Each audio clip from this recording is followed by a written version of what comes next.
আসসালামু আলাইকুম প্রিয় শিক্ষার্থী, আমাদের আরো একটি স্টেটমেন্ট রয়েছে, সেটি হলো গো টু স্টেটমেন্ট। এটি গুরুত্বপূর্ণ কারণ গতবার পরীক্ষাতে অনেকবারই এই সৃজনশীলটা দিয়েছিল।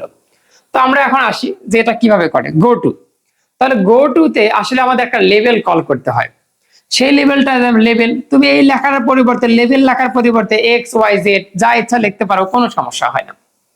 তো এবারে হয় কি, এবারে লেভেল লেখার পরে প্রিন্ট হয়ে যাবে। এই প্রিন্ট হওয়ার পরে এখানে আসবে ইনক্রিমেন্টটা হবে, তারপর শর্ত দেখবে, তারপরে গো টু করবে। এই কথার অর্থ ভাই মাথার উপর দিয়ে গেল, আমি বুঝলাম না। কাহিনীটা হলো, যখন আমরা লেভেল বা গো টু ইউজ করব, তখন প্রথমেই প্রিন্ট এফে কি মানে আউটপুট মানুষকে কি দেখাবো সেই ব্যাপারটা আগে জানতে চাই। আমি বললাম যে আউটপুটে মানুষকে 1 2 3 4 5 এইটা দেখাইতে চাই। তাহলে সেই শর্তটা আগে লিখলাম, এই লেখাটা তো সবাই বুঝেছো। তারপরে এটা কত করে করে বাড়বে, যেহেতু 1 এর পর 2 তারপরে 3, তাহলে 1 করে বাড়বে, সেই ইনক্রিমেন্টটা আমরা দেখালাম, ইনক্রিমেন্ট বা ডিক্রিমেন্ট। তারপরে হলো আমাদের এই শর্ত। তারপরে শর্ত দিতে হয়, 1 থেকে শুরু হবে, 1 থেকে শুরু হয়ে 5 পর্যন্ত যাবে। বুঝতে পেরেছো? এখন আসি, যদি এই শর্ত মানে তাহলে গো টু লেভেল। তাহলে এই শর্ত যখন মানবে তাহলে বলতেছে গো টু লেভেলে চলে যান, গো টু লেভেলে চলে যান। লেভেলে কি বলেছিল, লেভেলে প্রিন্ট করতে বলেছিল, তাহলে প্রিন্ট করবে। বুঝাইতে পেরেছি?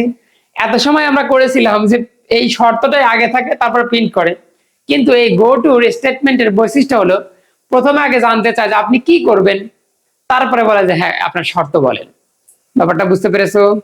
মনে করো কোনো সফটওয়্যার কোম্পানির কাছে সফটওয়্যার বানাতে চাচ্ছ, আগে বললো যে আপনি কি করতে চাচ্ছেন, তাহলে কি করতে চাচ্ছি, তারপরে বললো আপনার এখন ক্রাইটেরিয়া গুলো বলেন।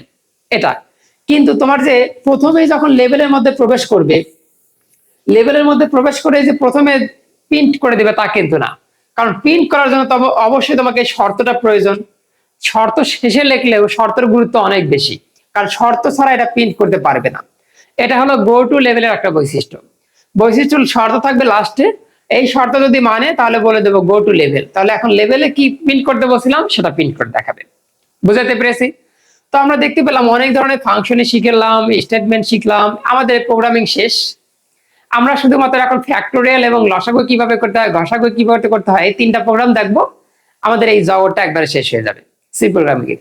আশা করি তোমাদের সুন্দরভাবে বুঝাতে পেরেছি এবং ভালো লাগা শুরু করে দিয়েছি সি প্রোগ্রামিং এর উপর, এবং এখান থেকে তুমি 2টা শিখেও অনায়াসে পেরে যাবা। ধন্যবাদ সবাইকে।